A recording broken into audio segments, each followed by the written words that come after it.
Hi everyone, and welcome to A Stitch in Time. Today is Wednesday. It is August 25th, 2021, and this is episode 192. My name is Carol, also known as Knits and Pearls on Ravelry, and I am coming to you from the Fraser Valley of British Columbia, Canada. How have you been? I hope you've had a good week. I have to say mine has been pretty fantastic for a number of reasons, but one of the main reasons is just that I have been feeling so inspired lately, and I've been wanting to make all the things. So as a result, I have plenty to talk about and share with you this episode. But before we delve into all of that, I want to take care of a little bit of, I guess you'd call it, administration. I have a dilemma, and I'm hoping you can help me out with it. So I have hosted this YouTube channel for about 4.5 years now, which just seems incredible. I can't believe it's been that long. It's gone really fast. In any case, I've never monetized my channel. It was a decision I made early on. It was never my motivation going into this. And so I've just kept it ad-free forever. But as some of you may know or may have noticed, YouTube has started inserting ads, I think, into basically all of their videos now, whether the channel host has monetized their channel or not. And so I am curious whether or not you are seeing ads when you view my podcasts, and if so, how many approximately, and do they just appear randomly in the middle of the episode? I have been looking into it, and it appears that I would qualify to monetize my channel if I was accepted. And I believe that in that way, I would have more control over the ad placement. I am not sure if I have control over what types of ads are being shown. I would not expect to make a fortune off of it because I just don't have the viewership that it would take. But I am thinking that if ads are becoming a distraction for you, if they're popping up in the middle of the episode at the most, annoying times, which is what I'm finding with a lot of videos that I've been watching lately, then if I had some control over that, I would take control over that by attempting to monetize my channel. So I would appreciate any feedback that you have about that. It's not really what I want to do, but if that helps your viewing pleasure, then I'd be willing to do it. All right, let's move on to the fun stuff. So I don't have any finished projects this week. Well, actually, that's not true. I do have a finished project, but it is not knitting. So let's start with the knitting and works in progress, and I'll build up to that. Create a little mystery, I guess. So I did not show you these socks last week because I hadn't done much on them since the week before. But this week I've done a fair bit on my plain vanilla socks that I'm knitting out of this yarn. My yarn's kind of falling apart there. It's Fiber Nymph Dye Works. This is the bounce base, and the colorway is On Frozen Pond. So it's basically a dark blue, and it is alternated with this aqua color and then this gray with these little speckles in it. You're probably going to hear the garbage truck. It's garbage day here, and I just heard it from down the block. You can see I'm up in my craft room. It's actually fairly bearable up here today. It is in the mid-20s today. There's a nice breeze blowing. It's a little bit hazy against the mountains today, but we've been more or less smoke-free for most of the week now, and it's been wonderful. So there's how they look so far. You can see the speckles in this color. And then I had bought a mini, I believe this is the Wisp colorway, and I did the heel out of that. even though it's not exactly the same as this gray here, I think it's complementary and doesn't detract from the rest of the sock. I wanted to keep the striping sequence intact as it went down the sock. So my usual vanilla sock, if you've been watching for a while, 2mm needle, 2x2 rib, top down. This is obviously a traditional heel flap and gusset on this one, and a rounded toe is my go-to. So I do have that much done on that sock, and I think about the same. Yeah, about the same on the other.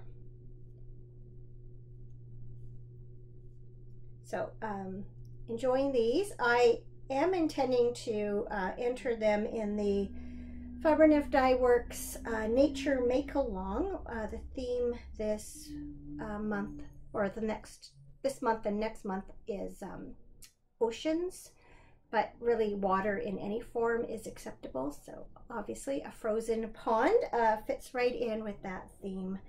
So liking those. It's a good one just to knit on, well, you know, whenever you need a very plain project that doesn't take a lot of thought. Speaking of which, this project kind of falls into that category too, or for the most part anyway. It is the Lavender Fields shawl by Helen Stewart. This is the 4th shawl in the Shawl Society 5. This gives you an idea of what it looks like. It is a triangular shawl, knit sort of in the Shetland style, in which you do a garter stitch triangle first, and then you pick up along the edges and you work the border out from there. I am knitting it in 2, possibly 3 colors of Sweet Georgia Yarns Tough Love sock. That's an 80-20 superwash merino 20% nylon blend. So my main color I'm doing is Slumber Party. My complementary color is called Dried Lavender, so I thought that was very fitting. And if necessary, I am going to use some of this color called Dusk. I may choose to do the border in that. So I've got quite a bit done on this. I'm almost at 70%. It has been one of those projects that has been very easy to knit while riding in the car or watching TV, because other than one pattern section, it's just garter stitch, garter stitch, garter stitch, which can be a good thing and a bad thing. If I just did it without any distractions, I think it would be extremely boring. But there's enough sort of milestones along the way to help make it interesting, and plus, you know, you don't have to think too much, so you can concentrate on other things. So here's how it's coming along. I'm going to see if I can snug this up so you can see the point of it. It's kind of too long for the needle as far as showing it off. There you go. So as you can see, here's this big garter stitch triangle. Last week when I showed it to you, I had just picked up along the this edge for I had picked up along the edge, and I had just switched into the second color. I think I did 4 rows. So as you can see, I have now worked through a number of rows of garter stitch. I have completed the lace pattern. Let's see if that shows up. Maybe if I put the shawl behind it, or maybe my blouse. It's not easy to show, is it? Here, tell you, I feel like I'm always struggling to show shawls on this episode. Let's see if I can bring it up a little bit closer to the camera, maybe with this white behind it, so that you can get a good look at the lace pattern. Not sure if that's really doing the trick or not. Is it any better with my hand? Maybe.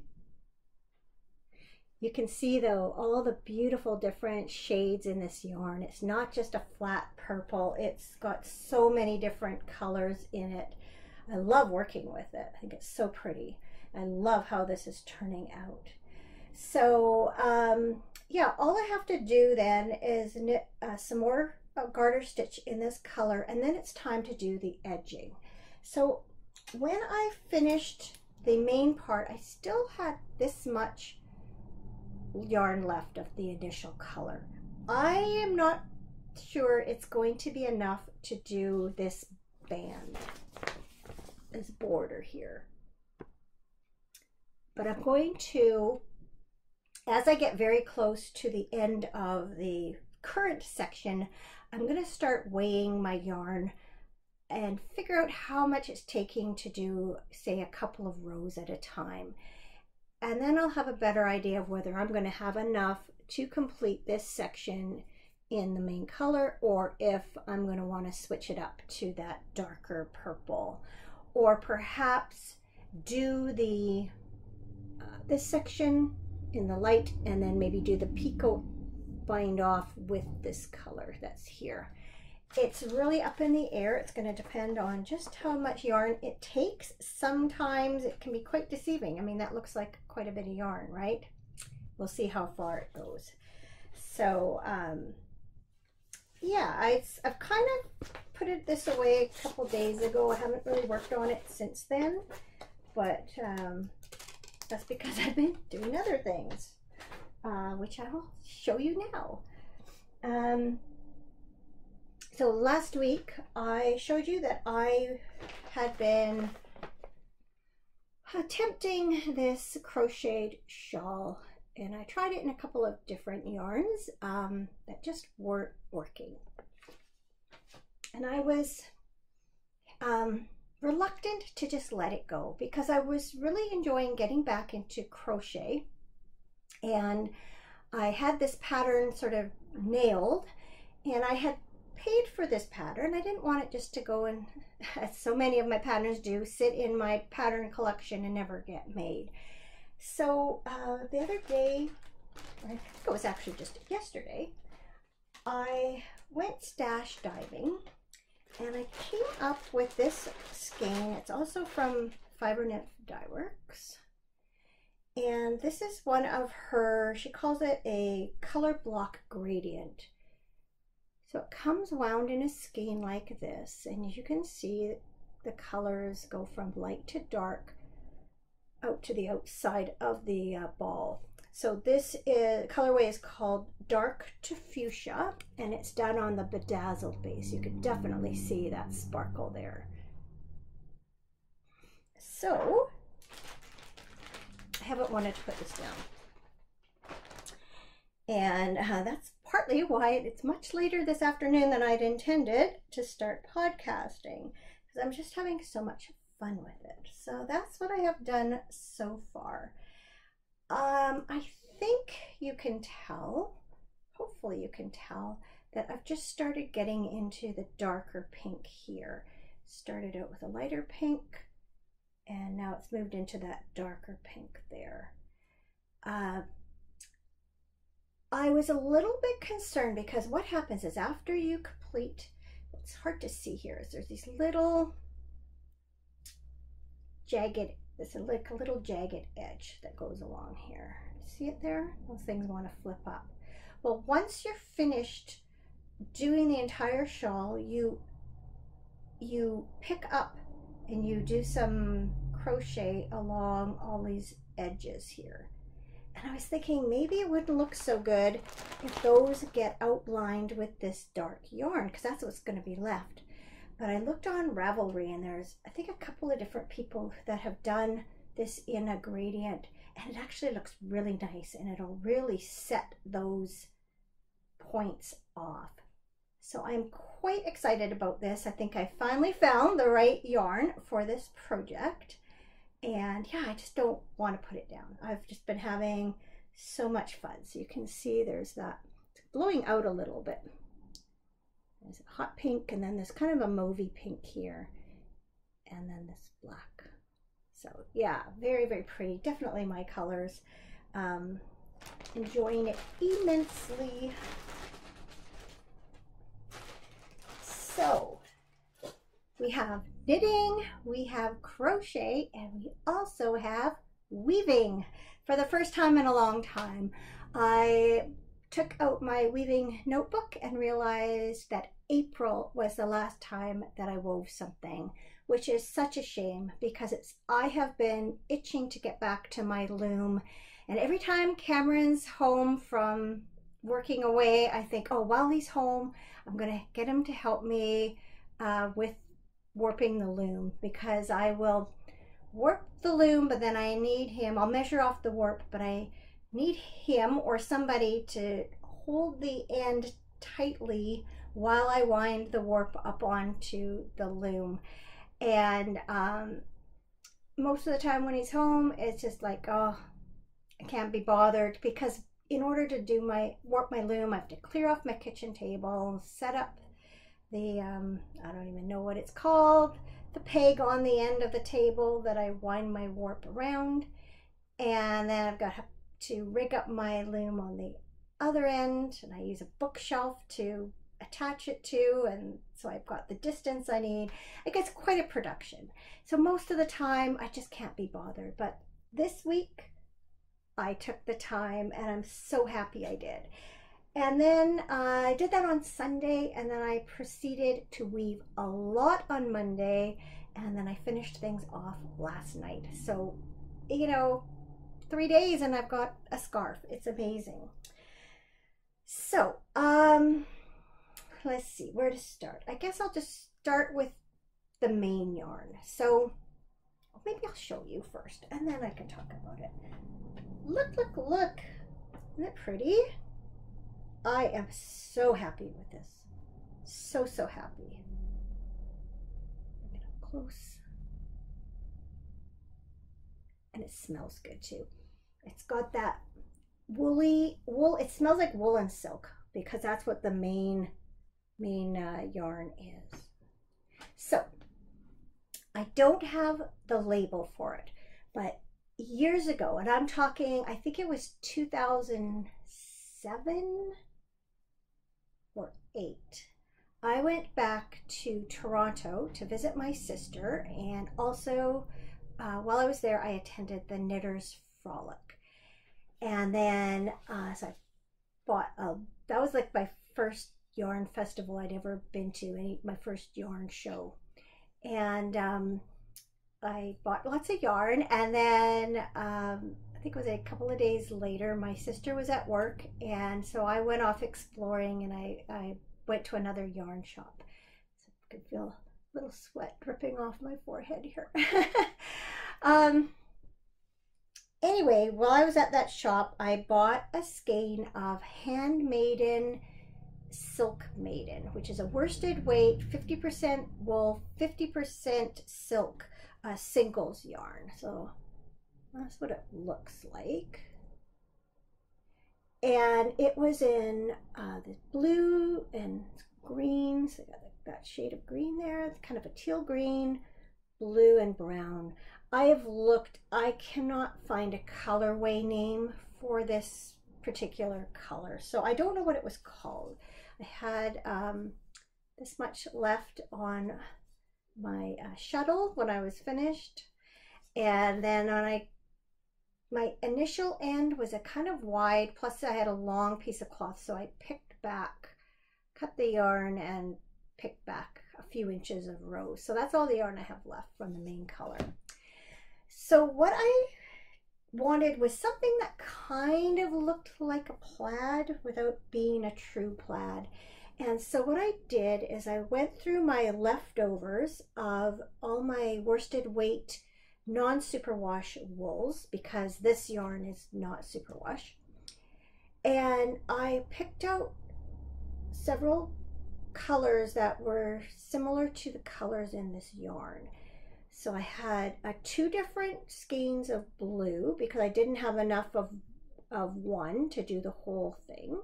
So one was a little more heathered, one was a little bit plainer. I picked out this kind of heathered tealy green, and then this brown.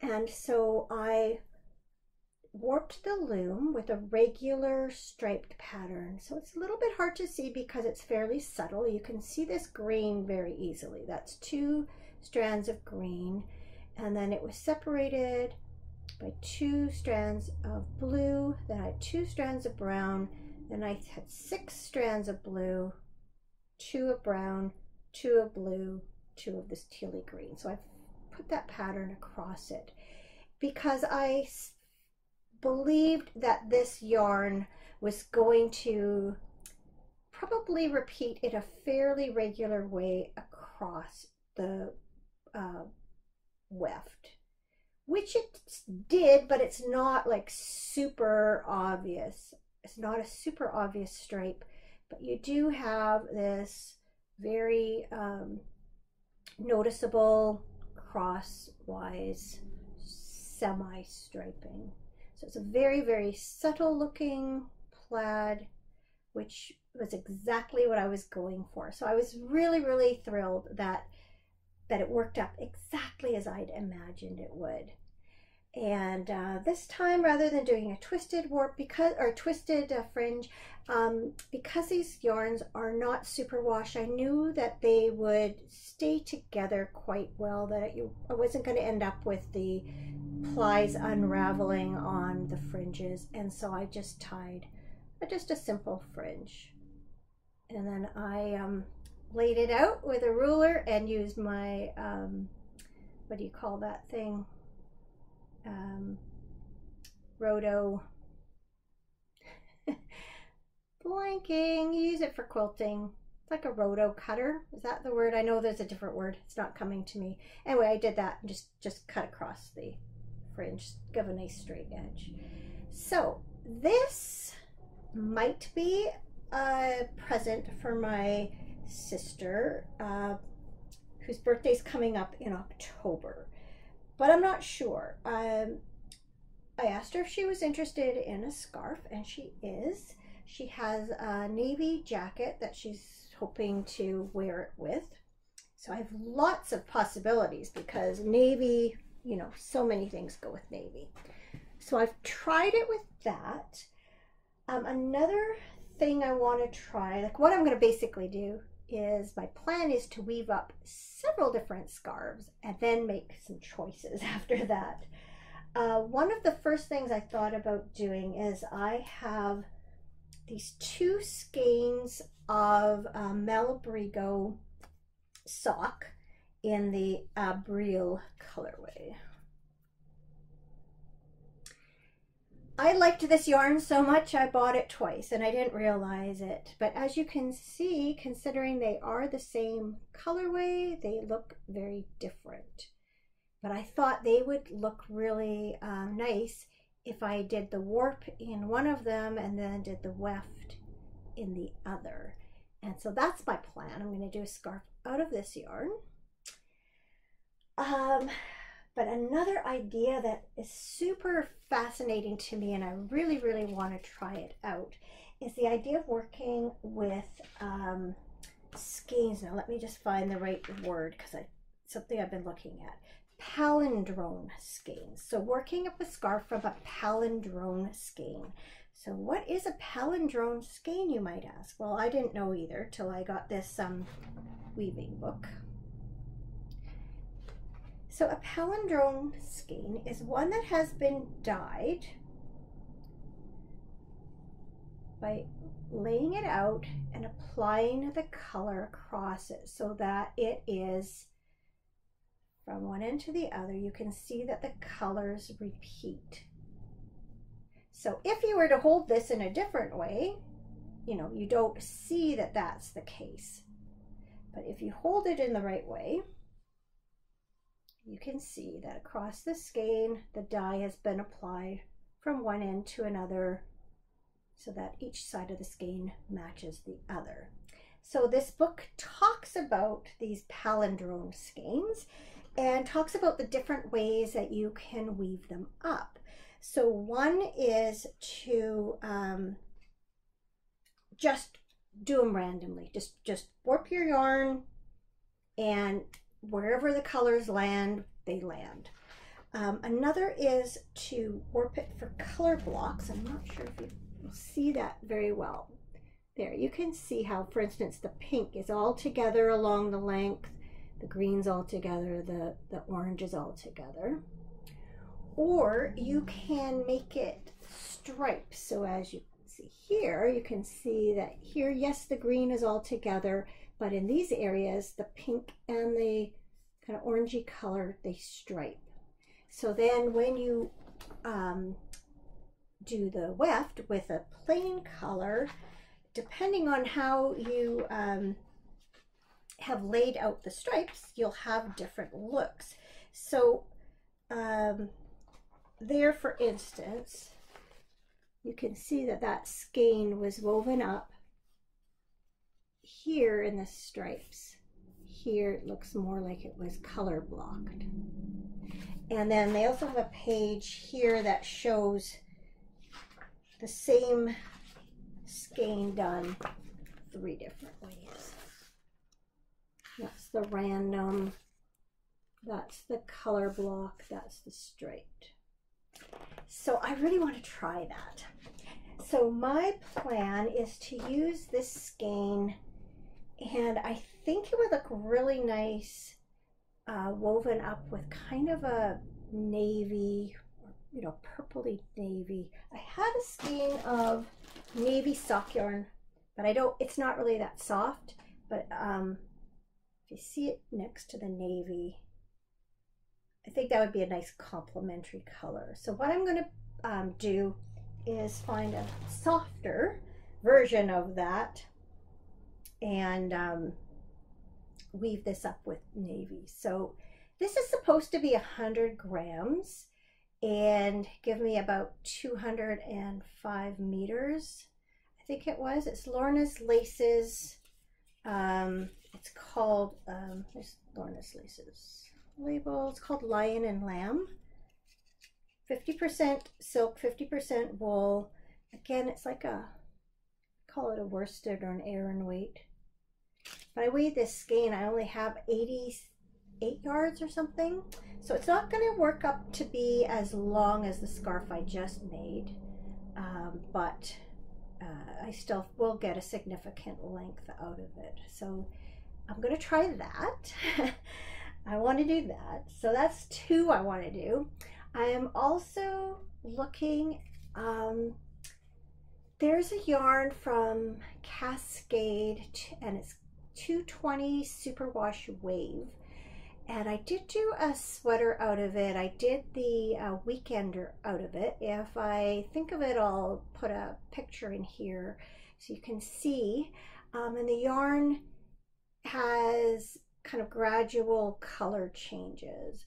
And I thought it would be fun to, some skeins are more subtle than others. The one I used for the weekender, there weren't huge contrasting stripes of color, but some of their colorways do have that. And so I thought it would be fun to get 2 skeins of fairly contrasting colors and put one as the warp, one as the weft, and that would probably work up kind of like plaid also. So I'm planning to buy that and play with that too. And you know, I'd have some very nice scarves, whether I wanted to keep some for myself or use them all as gifts. It wouldn't matter. For me right now, it's just about the playing. I'm just so enjoying playing with yarn. Speaking of the length of this, it turned out to be, without the fringe, I think it was about 75 inches. Yeah, 75 inches without the fringe, and the fringe is about 5 1/4 inches long. I like a really long scarf. I don't really want to mess this up because I just took it off the blocking mats and I don't want to crease it up. Once again, so impressed with how much drapier it is after washing. And as I mentioned, it was a non-superwash wool, so it folded just a little bit while it had it soaking. I kind of gave it some agitation, closed up all the holes in the weaving.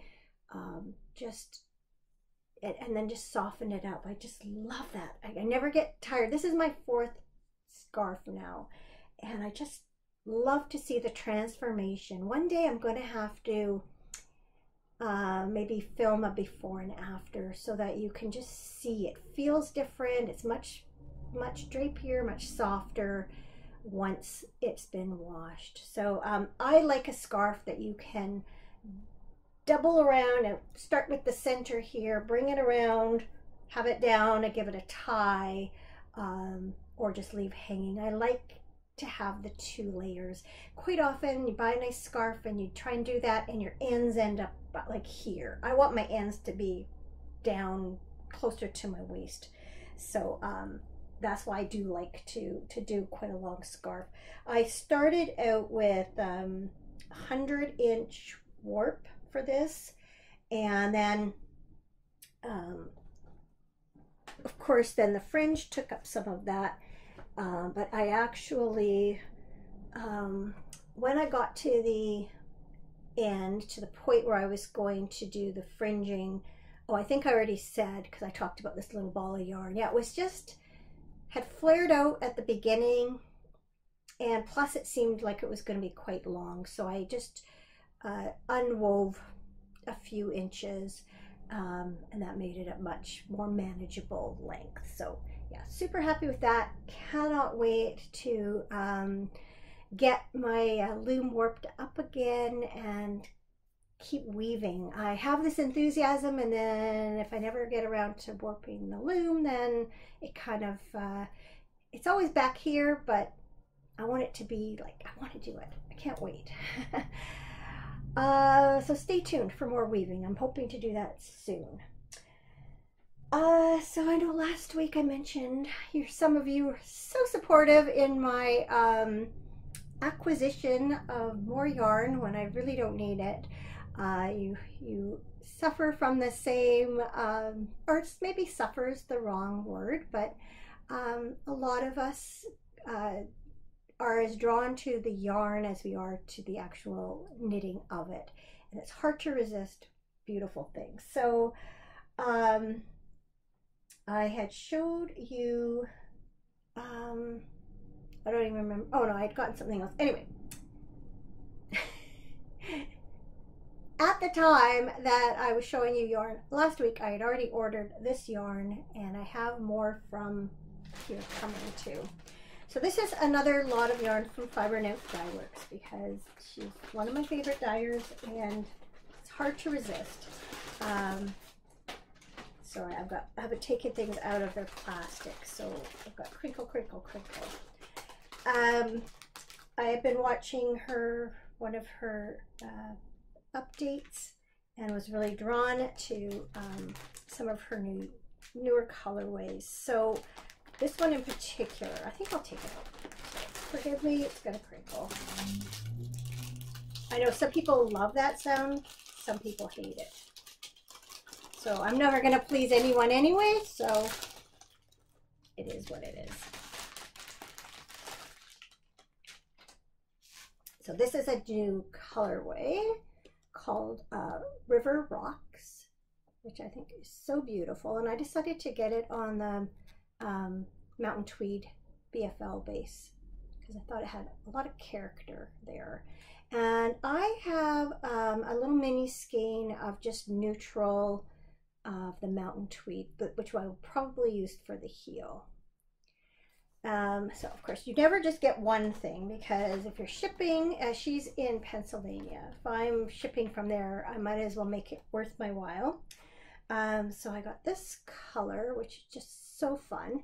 This is the Bounce Base. This is called, it's her 10th anniversary skein, or one of them. She did 10 years of stripes and color. She did a bright version and a more subdued version. So this is the bright version.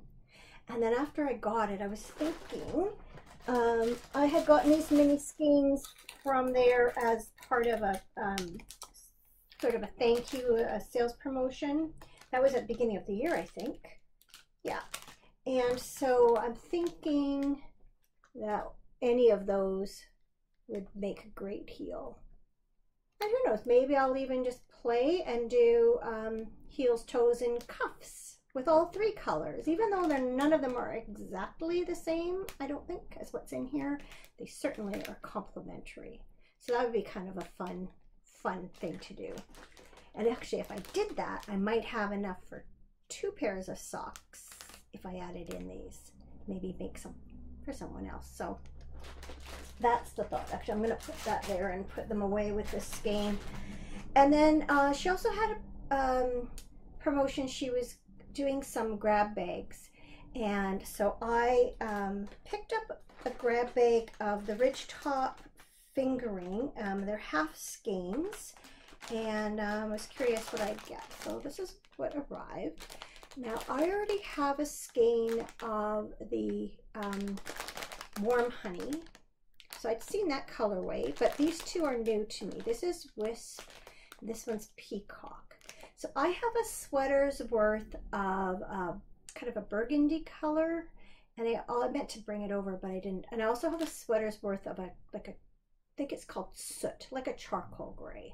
So any of these I could use for color work or something. That was sort of the idea. I thought if I got a grab bag, I'd get some smaller skeins of some other colors that I might use for color work. So and they look nice as they are together too, so I certainly could do a hat or mitts or, you know, something like that with them too. So that was what I got. And then, yeah, I went ahead and placed another order after that, so it's on its way to me. I have a sweater's quantity worth of yarn coming, and I'm trying to remember what else I ordered. Oh, a shawl pin. I think I ordered a skein of sock yarn too, if I remember correctly. It's all kind of a blur. And then I also have been itching to getting back to doing some quilting, and I'll talk about that a little bit in a few minutes when I talk about sort of what's been going on this past week. But I just placed an order a couple days ago for a couple of quilting books. So I got this one called Quilter's Precut. It's from the Missouri Star Quilt Company, and it's really handy because it goes through the different types of precuts that there are. And for those who don't quilt, precuts are literally what it sounds like. It's shapes and strips of yarn, basically squares and strips of yarn, blocks of yarn that are pre-cut and form the sort of the foundation of your quilt. So instead of you physically having to cut all of those pieces out and choose all those fabrics that go together, you know, they come as a set, and you can just, I'm just seeing if I have something handy that I can show you. Not easily. Where are they? I thought I had some in a bin here. Anyway, doesn't matter. Yeah, they come in just matching sets, and then you don't have to think about matching things, you just can use them. And so this has things like your standard quilt sizes, and then so how big you would have to make a quilt to go on a certain size bed. It tells you, helps you know how much fabric to purchase for those, tells you the different kinds of pre-cuts there are, and sort of how many pieces you get in a bundle, standard. And then what I really like is it gives you some very basic ways that you can cut these, for instance, a square up to make different types of blocks. So just a good basic, I think a good basic book for a beginner quilter like I am, just to give me some ideas. And then along that line, jelly rolls are 2.5-inch wide strips that are about 42 inches long, and you can use them in all sorts of ways to do quilts. So I got this particular book. There's a sampling of the different projects inside, and one that I think would be really cool to make for my one sister, her cats are her babies basically. And this is a what do they call it, a bed runner. So this could go at the foot of their bed for their cats. So I'm going to do this so it's not getting any information in the picture. Yeah, that'll do it. So there's this thing they could put on the end of their bed for their cats to come lay up on. She would love that, and I think it'd be really fun to make, because you can only make so many quilts before you kind of run out of beds in your house. And also there's another the garbage truck or pick out recycling or something. You can only knit, make so many quilts for your own house, and I think that one was really cool too. So yeah, just some things to food for thought, I guess. Inspiration again for more projects. So I just can see I am not being focused into just one type of craft. I want to do them all. All right, I am just gonna turn the page in my show notes and see if I can remember what I was going to tell you about. Oh yes, okay. So another reason I had a really great week is Cameron came home last Monday night, and he worked for a couple of more days locally, and then he took 4 days off. So we had Thursday, Friday, Saturday, Sunday together, which was really nice. As if you've been watching for a while, he's been away quite a bit lately, out of town working, and sometimes he's only had like 1, maybe 2 days off at a time, and often they're filled with things you kind of need to get done. So it was nice to have a stretch.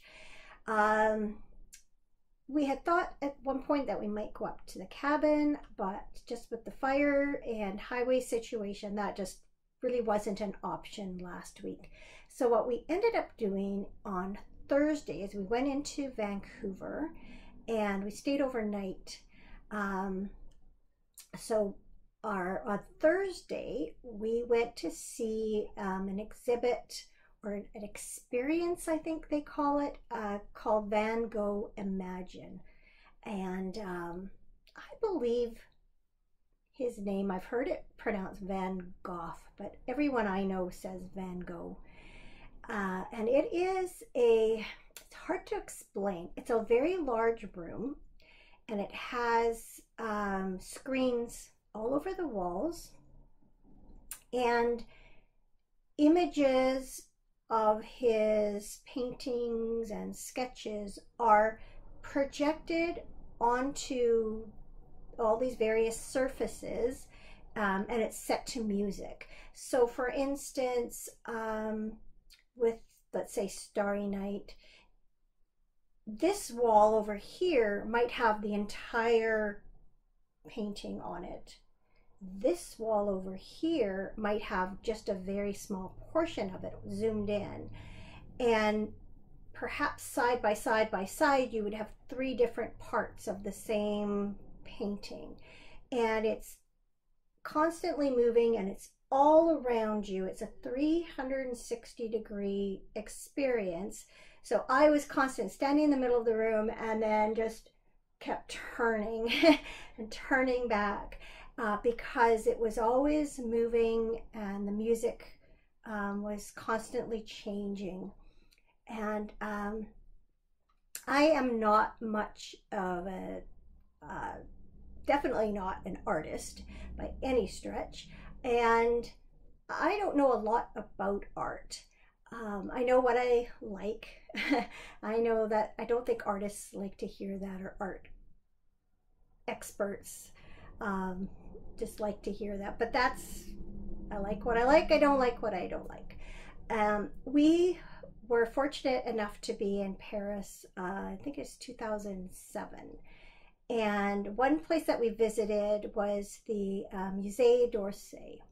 And the reason I wanted to go there is they have quite a collection of Impressionist work. And I had always really been attracted to like Monet and I couldn't wait, and Renoir, and I couldn't wait to see the Monet. And what I was not expecting is when we walked into this gallery full of Van Gogh work, that was what really spoke to me. And I had never been a fan of Van Gogh other than The Starry Night. Everything just looked crudely painted and just wasn't my aesthetic, I guess. But when you see them in person and you see the layers of paint and the brush strokes and the colors, like, I was not prepared. I've never had that experience with any other art I've ever seen before, that I was just enthralled. I could have stayed there all afternoon just in that one small gallery and looked at them. So this was enjoying that art in a completely different way, but it was a very good experience. So we had got our tickets for, I think it was 12:15. So once we came out, we walked down towards Gastown, and Gastown is basically where Vancouver began. That was where the first buildings of non-Indigenous people sprung up. And so I took a couple pictures there just for your sake. So Gassy Jack was Jack Dayton, basically one of the founders of that initial Vancouver, and for whom Gastown is named. So I've got a picture of the statue here, and then another feature of Gastown is the old steam clock. So just thought I'd take pictures of those. So, if you ever come to Vancouver, it's a neat place to walk around.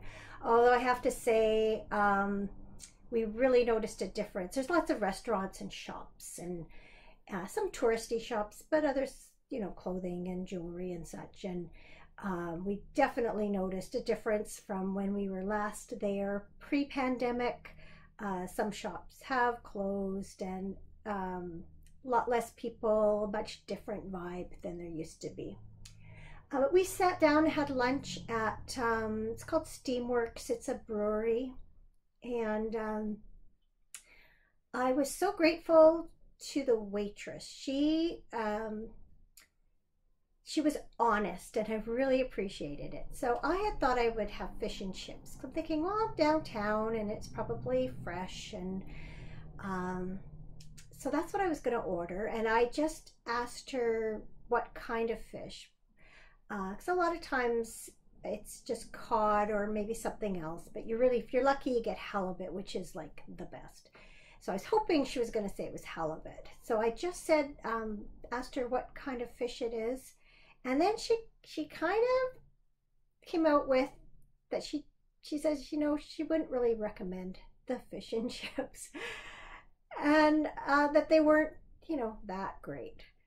And I thought, okay, so that one thing she did recommend was a Cajun salmon with a risotto. And it was delicious. It was just so good. And I just was so grateful that she didn't, you know, just try and sell us on something that she you know, wanted to make sure we got something good. So Cameron had jambalaya, and I had that, and it was excellent. And I'm trying to think what we did then. So was it, I think then we just decided to go check into our hotel. And then we ended up walking down a few blocks to have dinner. There's kind of a real trendy area called Yaletown, and we had been looking online at different restaurants, and then it turned out the restaurant that we decided we would go to is no longer open.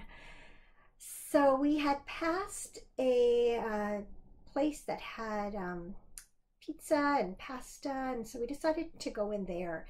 And I'm glad we did. We had a really nice, just a margarita pizza and some wine. And then again, waitress with recommendations. I was toying with the idea of dessert. We had such a big lunch that we didn't have that big a dinner, which left room for dessert. And she again said, I highly recommend the tiramisu. It's really good. So I decided to order that, and she was right. It was delicious. So 2 really good dining experiences there.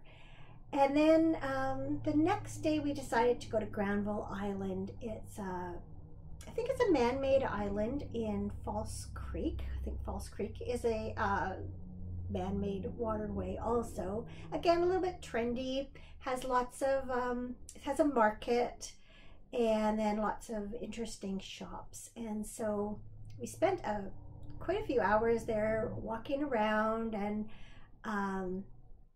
one reason I got really inspired to do some more quilting is first thing we did was walked into a place, I'm trying to remember what it was called. It had something to do with stitching and mystery.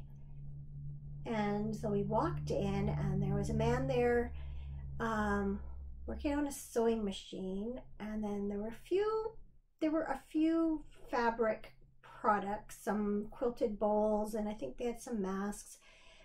But he had a big long arm quilting machine set up. I had never actually seen one, and he had a quilt on it, some quilts on the wall. So I'm not even sure. I think he must make a lot of his money by doing projects for other people. I don't think it's as much of a sort of a retail shop, but we chatted with him for a long time. And then just kind of kitty corner from him was an actual quilting shop that I went into and looked around all the fabrics. They had some great bundles of pieces or fabric all cut ready for you for different quilts.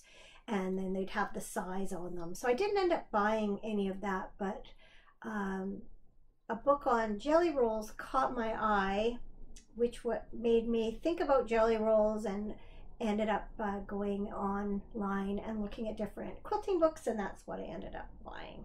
So it was that trip to Granville Island that really has spurred my desire to do some more quilting. So we also picked up some fresh pasta and sauce for supper. I guess we actually picked it up for supper the next day because we'd had kind of a late, larger lunch. So we planned that for the next day, and got some chocolate mousse and Black Forest cake from a bakery stall. Like, it was just, oh, I bought some chocolates and fudge. Can you tell I have a sweet tooth? Yeah. But it's also fresh, and it's also good, and it's just such a great atmosphere, and just a nice little getaway, you know. It's not too far from home. I always say, you know, it's just a little over an hour's drive west of us, depending on traffic. So maybe an hour and a half right to downtown. And yeah, just a nice little getaway.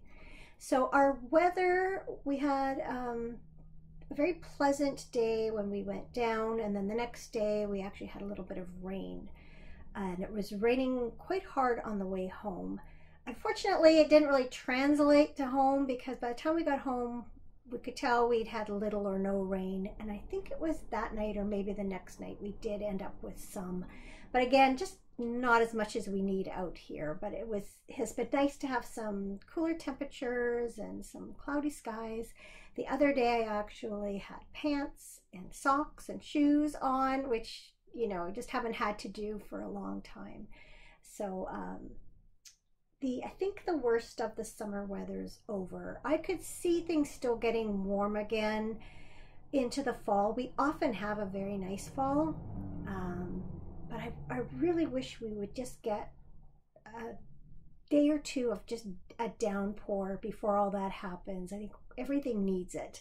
Although I have to say that even just with the tiny bit of rain we've had and the cooler temperatures, can even see the grass in areas starting to green up again where we don't water our lawn during the summer.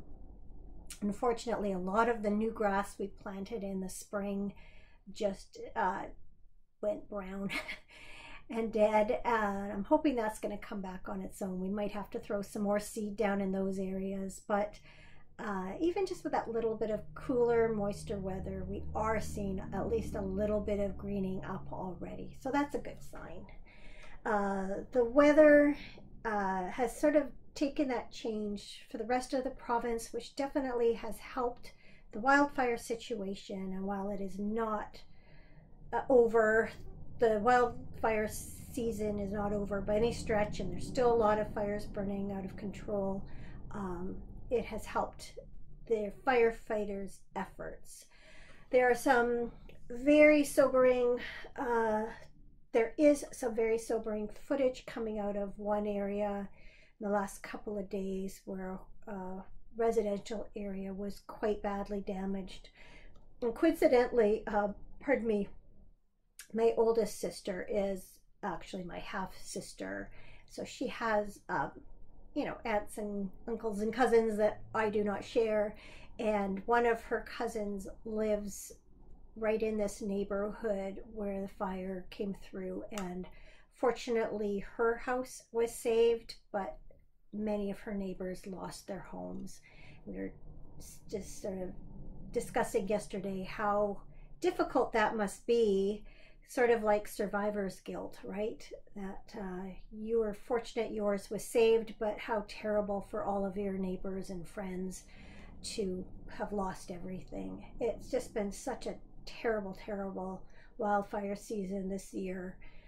As you've heard me talk about for several weeks now, it kind of kicked off right at the end of June, and it's here now almost the end of August, and it's still going. It's been a really, really tough summer for so many people this year.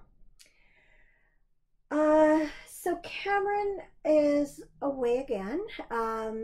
He is coming back again on Monday. He left Monday morning. He'll be back home this Monday evening. And so I decided, well, I have a second cousin and her family are coming up to the cabins. They're arriving Friday and they're staying a few days there. And so I've decided to go up to the cabins again. This time I'm taking our oldest granddaughter with us. It's her turn for a sleepover, and unfortunately Cameron's schedule just doesn't work out to be able to do it with her also. So she and I are going to take off Friday afternoon and pick up my mom in town again. She'll spend the weekend with us out at the cabin, and that'll give us our little sleepover getaway and a chance to see these cousins. So last year when I saw them, we learned, or I learned, my mom and I learned that they were expecting another baby, and so that baby's now 8 months old. They also have another little guy, and then they have a teenage daughter too. So I thought that would be really nice for my granddaughter is a couple of years older than she is, but I thought it'd be nice for her to have someone to hang out with. Well, the two of them to have someone to hang out with, and yeah, that's what we're doing. So looking forward to that. On Friday, we are expecting the couch that we ordered back in May. We got the love seat right away because it was in stock. We had to wait for the couch, so that is coming. Also a new area rug. We are supposed to be getting another end table, but unfortunately they're having supply issues, and we're not going to be able to get that until April. So I have to talk to Cameron about that and see if he just wants to hang on and wait for it, since we like it, like the other one. We have one of them, or if we want to return that one and look for something else that we can get sooner. So we'll figure it out. First world problem, not a big deal. But I am happy to get our new couch. Even though we've had our love seat since May, I find myself sitting on our old couch all the time because that's the seat I like to sit in for when I knit and do stuff like that. And so our love seat's gone largely unused. So it'll be nice now to get the couch in place, and not only will it match, it'll just jazz up the room, and now finally actually use that furniture. And that is it for all the goings on this week. So that just leaves us with something good. And my something good for this week is that as of September 13th, our province is now going to require proof of vaccination prior to entry into places like bars and restaurants, movie theaters, concerts, sporting events, etc. And I, for one, cannot be happier. Apparently, alongside the vast majority of my fellow British Columbians, there is widespread support for some sort of vaccine passport. I am really hoping that this will encourage those who have not yet been vaccinated to go out and get their shot. I think we need to use every tool in the toolbox against this terrible virus, especially this Delta variant that is running rampant, primarily among the unvaccinated, but now spilling over into the vaccinated population. And on that same note, our province, the day after announcing the vaccine passports, reinstated mandatory mask use for indoor public spaces for the time being. And even though they've been optional since the beginning of summer, Cameron and I have recently gone back to wearing them, prior to this mandate, just because of that, the rising cases and the Delta variant being out there. Face it, nobody likes to wear a mask, but we all are learning what an effective tool they can be. The kids are going back to school on the September 7th, and the province has also just announced that as it was last year, students in grade 4 and up will have to wear masks, and they are being strongly recommended for students in grades 3 and under too. So let's hope we can get a handle on this and that we're able to reverse those measures sooner rather than later. I don't know about you, but as we were going into the summer, I had really high hopes for the fall, and it's been rather demoralizing just to see those dashed in recent weeks. I think we all just want to get back to what used to be normal life. Anyway, I don't mean to leave on such a down note, but I am, I guess, optimistic and hopeful that this new vaccine passport will help to prevent the spread of COVID and urge more people to get vaccinated. So, even though this is being filmed on Wednesday, I am confident that this episode is not going to go up until Thursday. Not that it really matters to you. You'll see it when you see it. So thank you as always for watching. Thank you as always for all your kind comments and notes. I always appreciate them. I am not sure when the next episode is coming out. Hopefully next week. If not, hopefully the week after. We'll see. In any case, I hope you are well and take care until then. And I hope to see you again very soon. Bye for now.